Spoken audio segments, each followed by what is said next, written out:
Tonight we're going to be talking a lot about contentment. Can everybody hear me? Okay. Some of us can.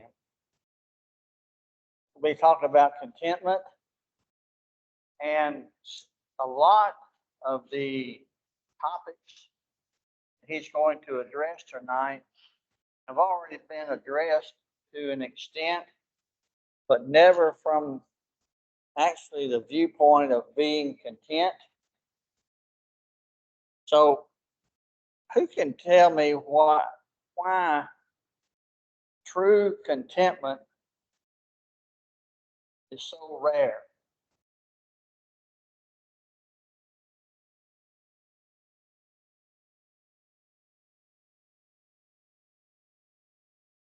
Right?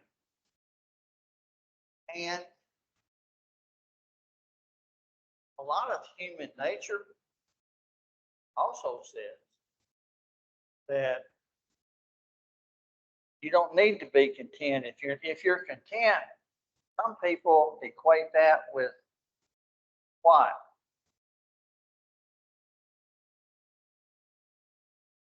Material things, but if they say you're content, they think that it relates to a lack of ambition in a lot of cases. And so they be content with what you have. Well, in fact, Wilson tells a little story about a fisherman. And the long and short of it was he caught all the fish he needed for the day. And this guy was giving him a hard time because, well, he was just sitting on the dock wasting time. And he said, you need to be out catching more fish. Why? So you can make more money. Why? Well, so you can have a bigger boat and you can catch more fish and then you can sell more fish. He said, why? He says, so you can relax and enjoy yourself. He says, that's what I'm doing right now. And I mean, it's a great point. The entrepreneur or whoever he was considered the other guy being lazy because he wasn't working. He had no ambition. So chapter 6 has a lot of points that we have gone over before and a lot of subjects and principles that we've discussed before. So why do you think Solomon is spending time maybe duplicating himself or addressing the same topic again?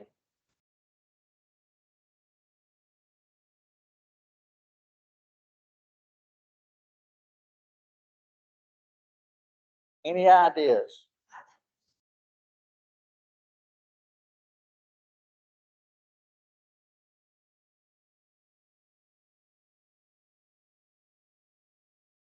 Also, exactly, he's trying to hammer that point home, but the point I think he's trying to make is that this is really, really important that we, as Christians, live a life that is content. Does that mean that we're lazy? No. It means that we are going to be satisfied with what God has given us, or we're going to be satisfied with the abilities that God has given us. Some people just do not accept that they are not going to be able to do certain things. I'm never going to make $1 million. I've accepted that a long time ago. But there's a lot of people that want that and will spend their life trying to gain that. They will do that at the expense of their relationship to God. They'll do that at the expense of their families, and they'll even do it at the expense of their own health. So we need to understand that God has given us all abilities. Everybody in here has different abilities. Everybody in here has different goals. And a lot of us in here are retired. And we've just about achieved all the goals that we're going to achieve. The main goal that we have not achieved, because we're still sitting in a pew, is that we haven't achieved heaven. And so that's what our biggest striving should be, is to get to heaven.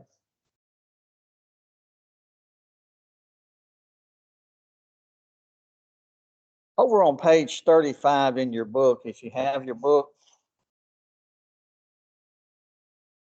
I'm going to do things a little backwards tonight. He starts off with some discussion questions that prompt some thought. Says it is easy to grumble and gripe because life isn't perfect. Complete these statements of contentment, and everybody here will probably have a little bit different answer. I am thankful for the taxes I pay because it means what? I know April 15th just passed, and so everybody, pardon?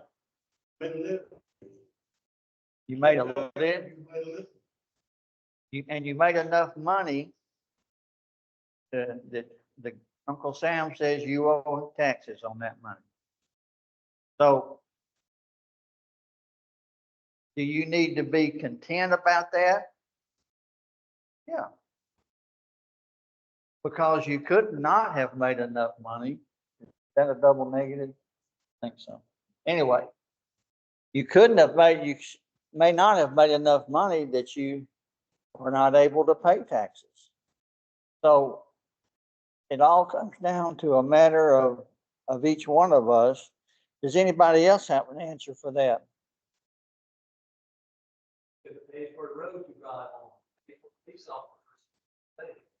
Exactly.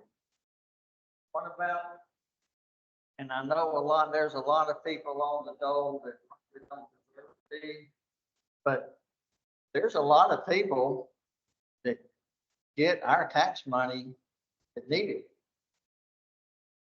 And there's a lot of people that have health issues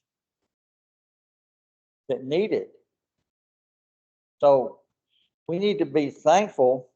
I know we don't get into the abuse and corruption and all the stuff that goes on with government, but the overall plan is right, that those that are able to pay taxes for roads, for schools, for health care, for meals, we need to be thankful, even though it hurts when it comes around on April 15th, but we need to be thankful for that. All right, anybody else? I am thankful for the clothes that fit too snug because it means what? Pardon? You got plenty to eat. And there's a lot of people that don't.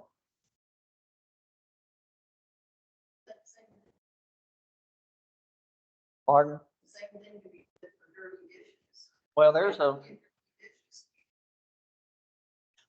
a one on down here that kind of relates to that. So. All right. I'm thankful for a lawn that needs mowing and windows that need cleaning, because it means what? You have a home. And you have a home that has a yard. A lot of people don't. But it's just one of, yes, it's a pain to mow the lawn. Yes, it's a pain to clean windows. But it would be a bigger pain if you didn't have that.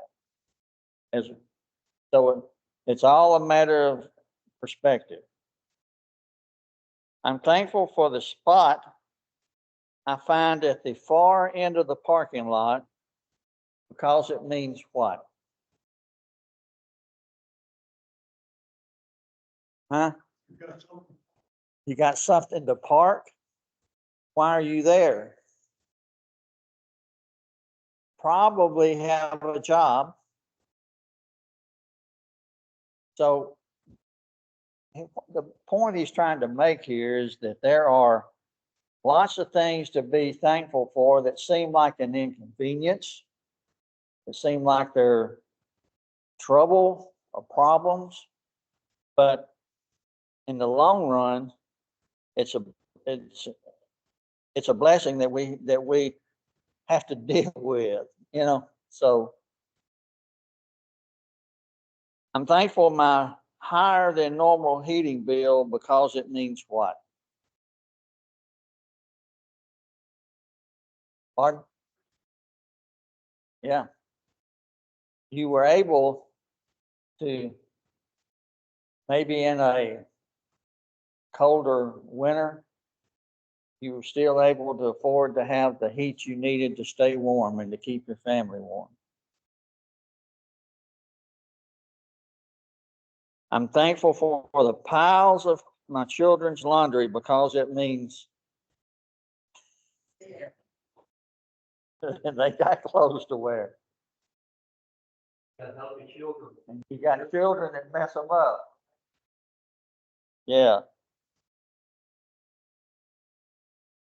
I'm also thankful for the weary and aching muscles at the end of the day, because it means what? You have the ability, and you have a job. So there's lots of things that you can go back and look on.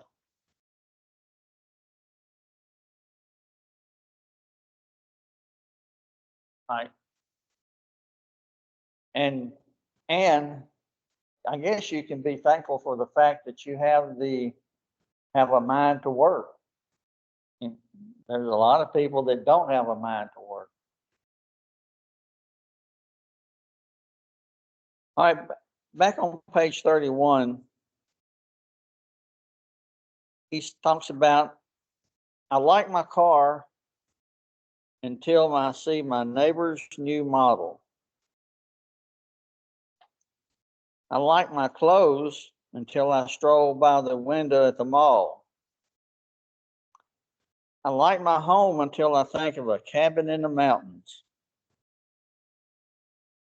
I like my vacation at the state park till I saw my friends' pictures from Hawaii.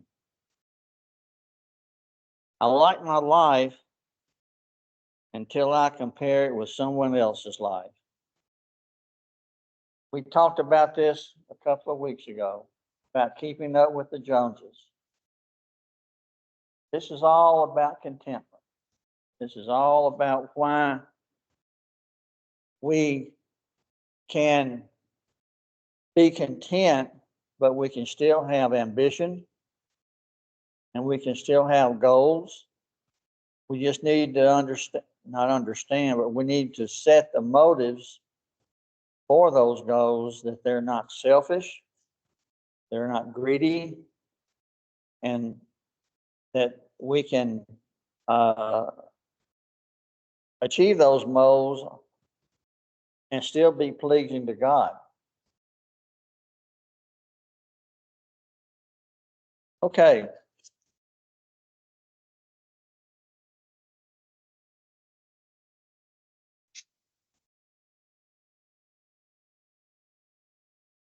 in a lot of cases, we don't know how to appreciate what we have. We take too much for granted. Will somebody turn over to Philippians 4:11-13? Read that.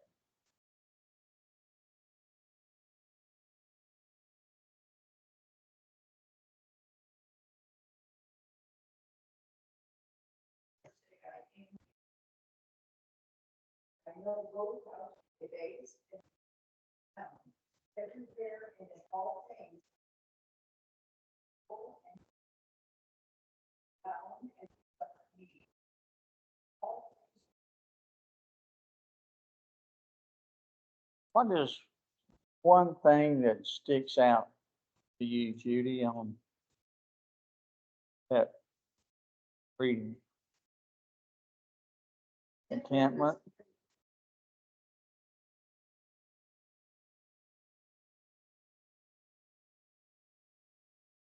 When it comes to contentment, what kind of a characteristic is that? What does Paul say it was?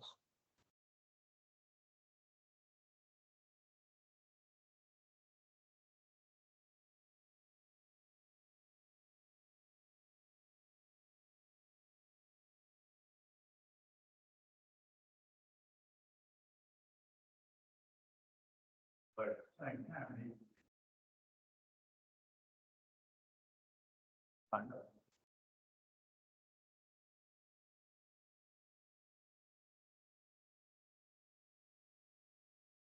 That's true. What did he say about contentment?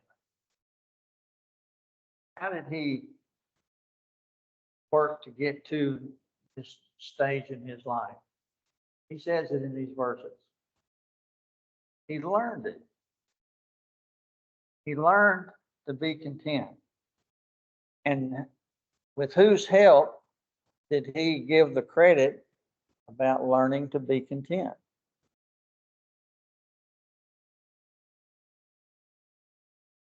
Through Christ, through God. That's who he got that way, or got to that point, because the kind of life that Paul lived after he became a Christian was far less than he probably would have had as a Roman citizen. God gave him a lot of challenges in his life. And so I think he felt like, rightfully so, that he learned contentment as a Christian with his reliance on God and on Jesus. On one verse, Luke 12 and 15, that Jesus said, "Take heed and beware of one's life is not consist in the abundance of the things he possesses." And what was that following up? Parable of the rich fool. Yeah, the parable of the rich fool. And talk about someone that was not content. Talk about someone that had a lot of stuff and was doing really well, but wasn't satisfied. So that's when Jesus said that. And beware of every form, or on guard against every form of greed. For in no event does one have for not in even one has an abundance his life consists of his possessions. What does somebody turn over to Hebrews 13:5?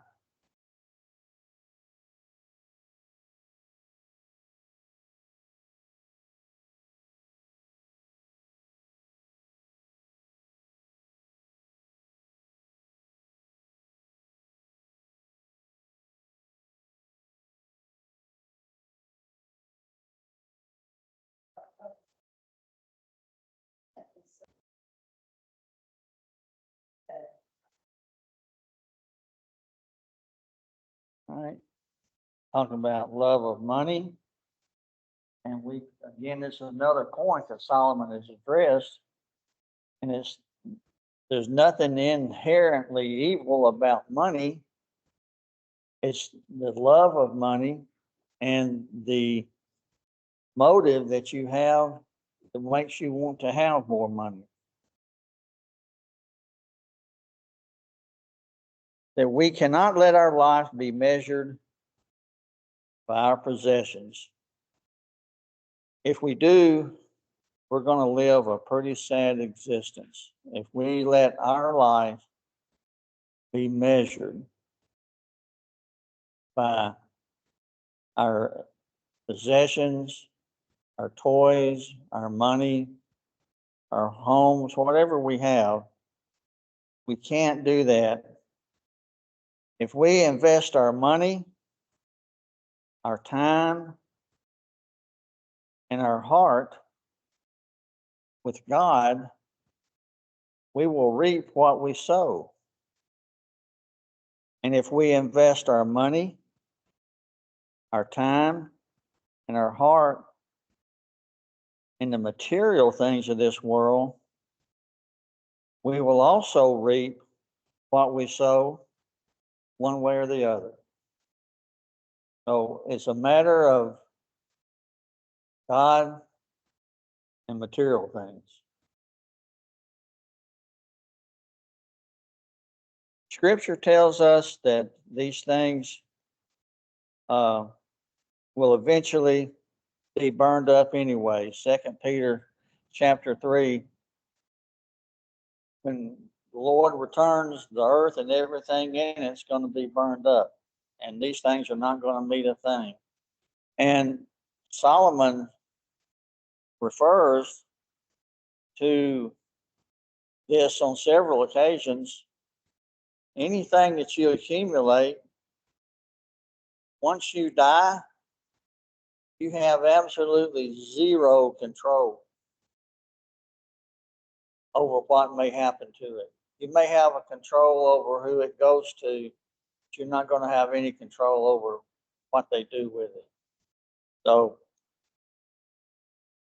in verses 1 and 2, Solomon is pretty much describing himself as one who lacked nothing.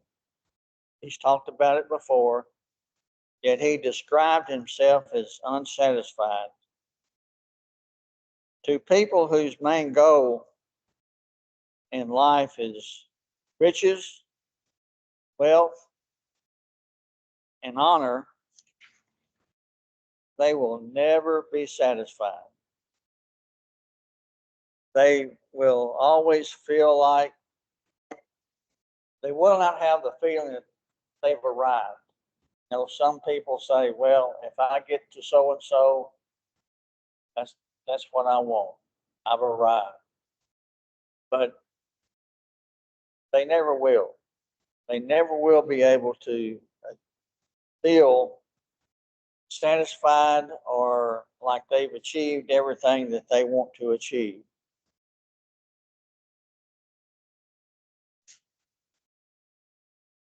He may have many of these things, but he won't be able to partake of them. He calls it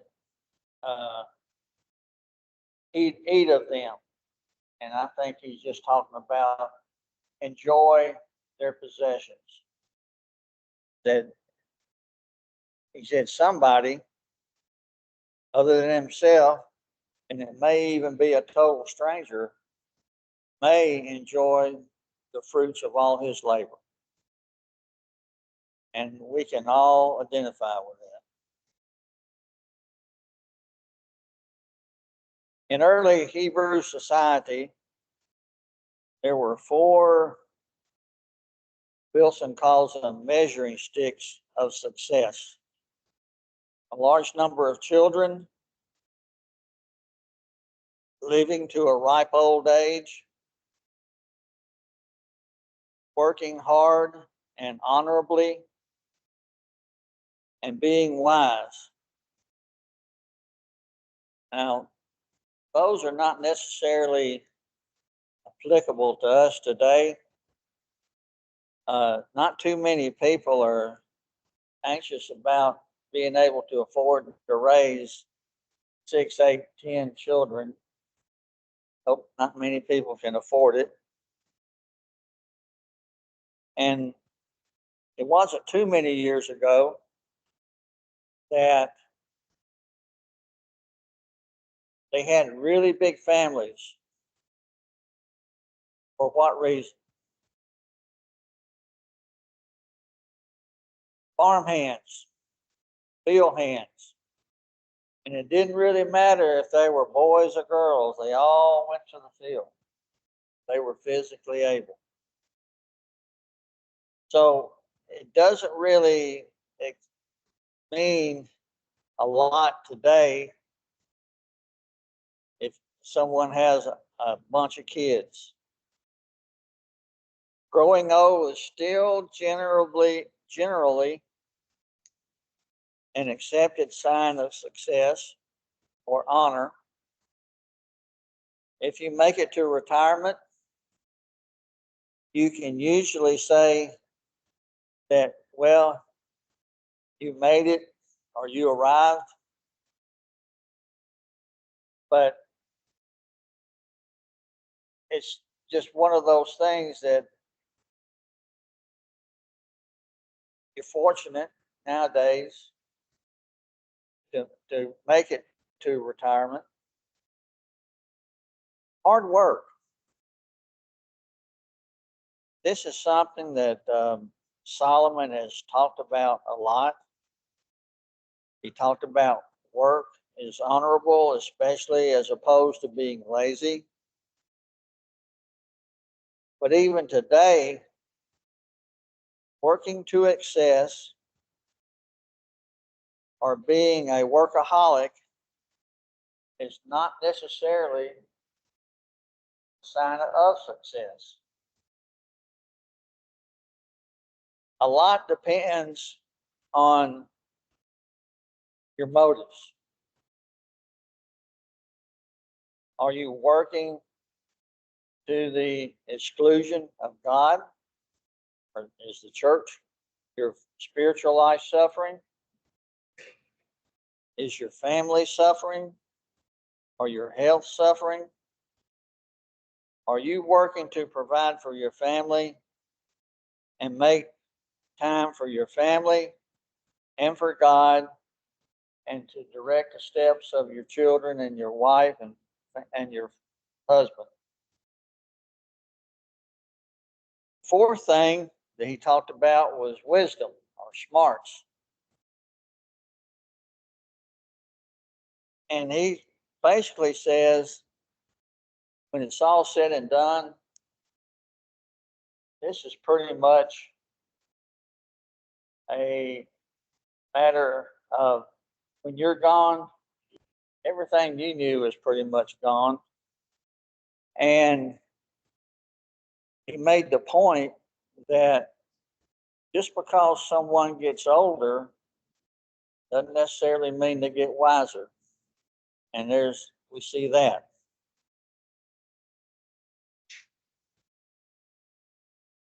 Okay. In verse 9, he stays on his theme of enjoying life and enjoying the fruits of your labor. In verses 10 through 12,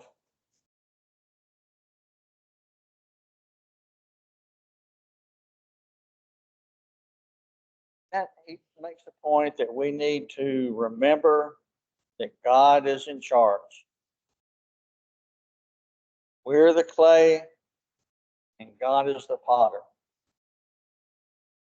We are inconsistent.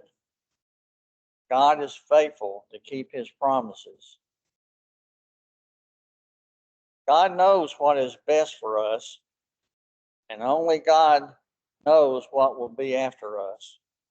We haven't a clue. He says that arguing with God is a waste of time. As long as we fight the hand of God, we will never learn the lessons He places in our path. Only when we embrace His truths will we relax and enjoy each day with a spirit of contentment and enjoyment. And he gives some verses here. One I think is the most telling is Job 40 and verse 3. It said, Then Job answered the Lord and said, Behold, I am insignificant. What can I reply to you? I lay my hand on my mouth, giving all the reverence and the honor to God for all that he had been through. God only knows what is best for us, and God only knows what will come next. All right. Does anybody have any questions, comments about these verses? Yes.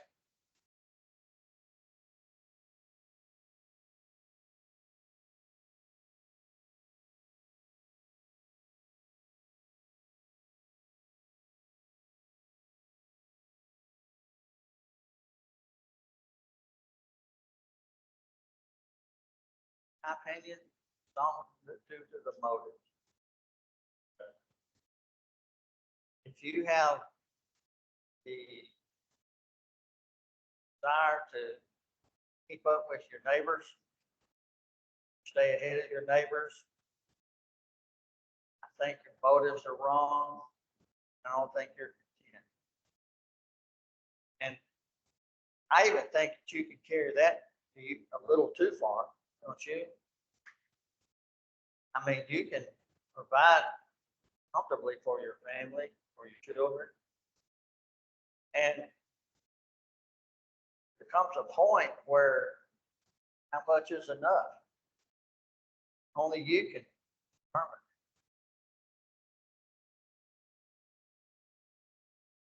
Anybody else?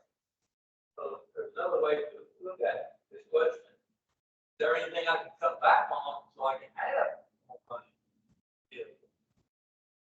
But yeah, I mean, let's just take the first again. They are because they just have never had the breaks, the education, the training, anything. Do they stay content that way? Or should they have ambition? I think Bible tells us both. They should be content with what they have now, but they should have the ambition for nothing. Go out and take care of themselves and hopefully be able to take care of The families and people besides your family. There's a lot of good that we can do as Christians. Some of it we need to do as a bit of a sacrifice. We don't necessarily have to make a lot more money to help someone. We might be able to sacrifice some of our stuff, some of our goodies, you know. And I think that that's well taught. When the Israelites were told to sacrifice, they had specific instructions what they were to sacrifice, how much they were to sacrifice. But the biggest thing, they were to sacrifice the best that they had to God. I think that's kind of an example to us. Not what's second, and we're not going to be a homeless guy on the street to the exclusion of our family. We're not taught that. But we can maybe do without a little bit to help somebody.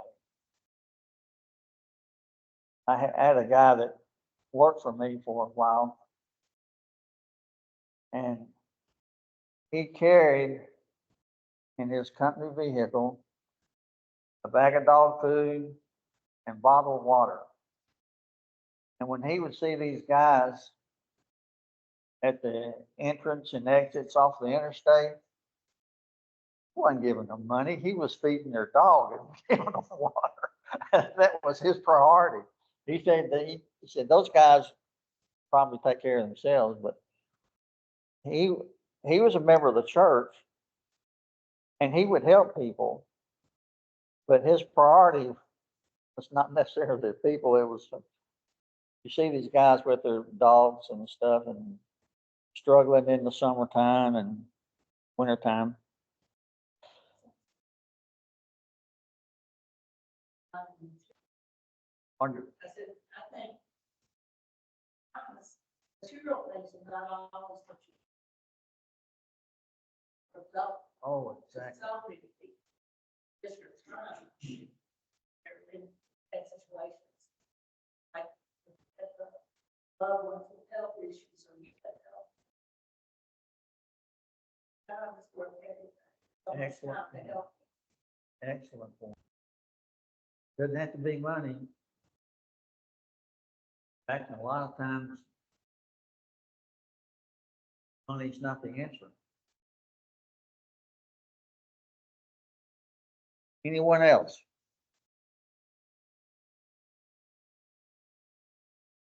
Okay.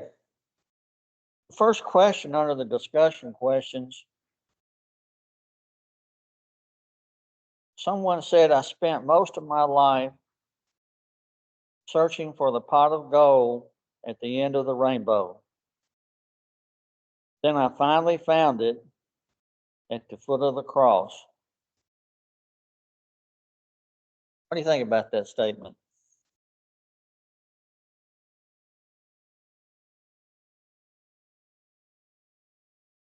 Anybody? Somebody? True happiness cannot be found in money from wealth. Right? True happiness. And what are we talking about tonight? This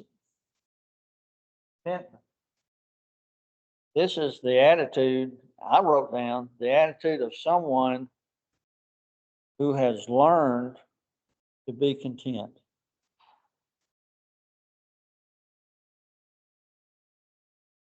If contentment is a learned trait, how do we learn contentment? How do we learn contentment? Interesting question.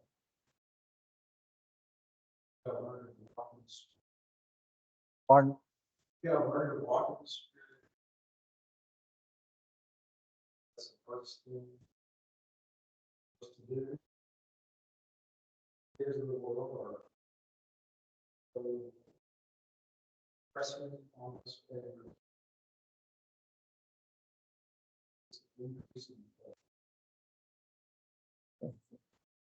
It's got to do with your spirituality. You're exactly right. I also think one of the ways to learn it is through patience. Patience is huge. Be patient with everything. Your family, your brethren. Be patient with your own thoughts. You know, we have to control our own thoughts. All right? With 700 wives and 300 concubines, Solomon fathered an untold number of children. Reading between the lines of Ecclesiastes 6:3, what may have been his fear?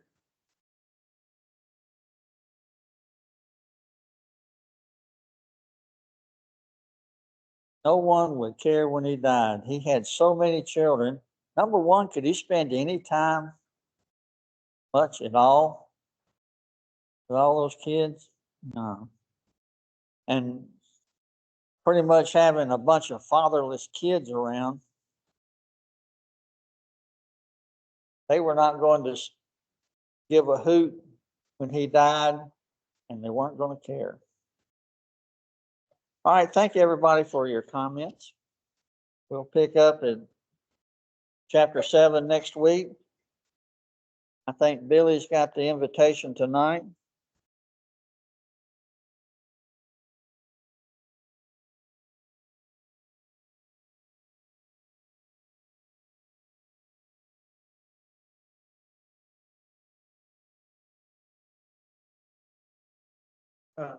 Mark, phone book.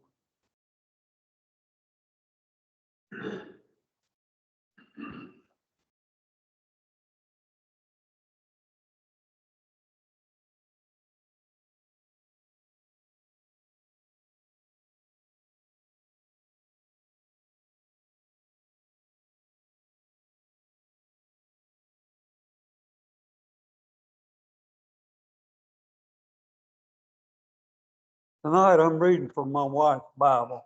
She marks some verses. And it's some things that we need to keep in front of us every day. It's from Psalms 37, beginning in verse 7. Rest in the Lord and wait patiently for him. Fret not thyself because of him who prospers in his way, because of the man who bringeth wicked devices to pass. Cease from anger, forsake wrath. Fret not thyself in any wise to do evil.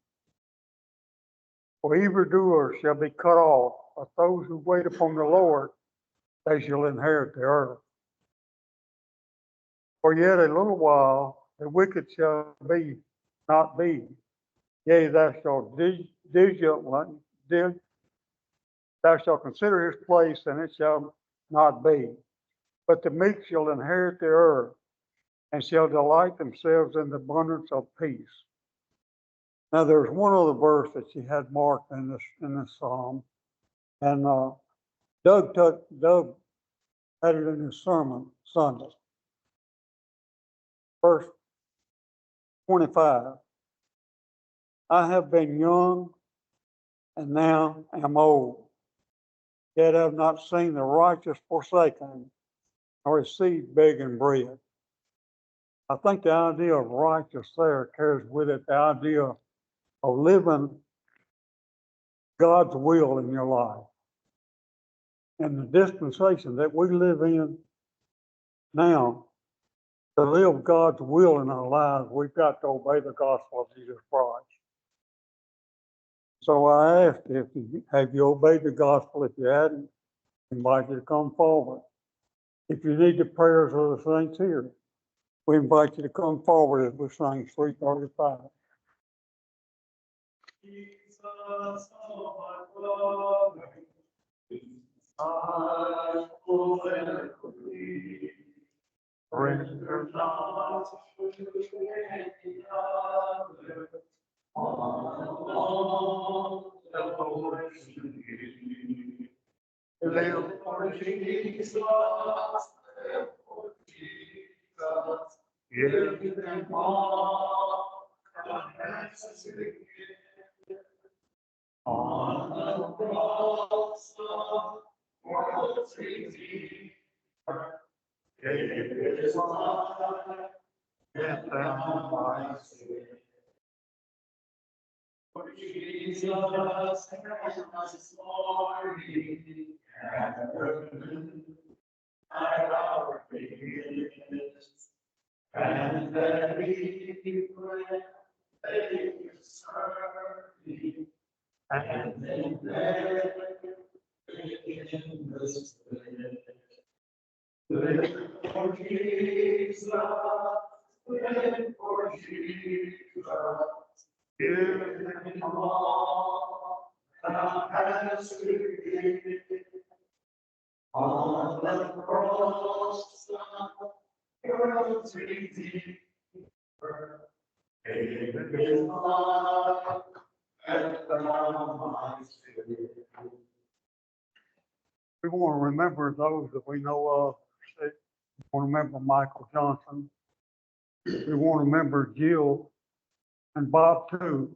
Jill's sickness is hard on Bob too. We want to remember Randy, JC. Are there others that we might want to mention? And we want to keep in mind Doug and Carol are going to be on the road to travel this weekend. And we want to pray for them to have a safe return to it. Bob, will you lead us in prayer?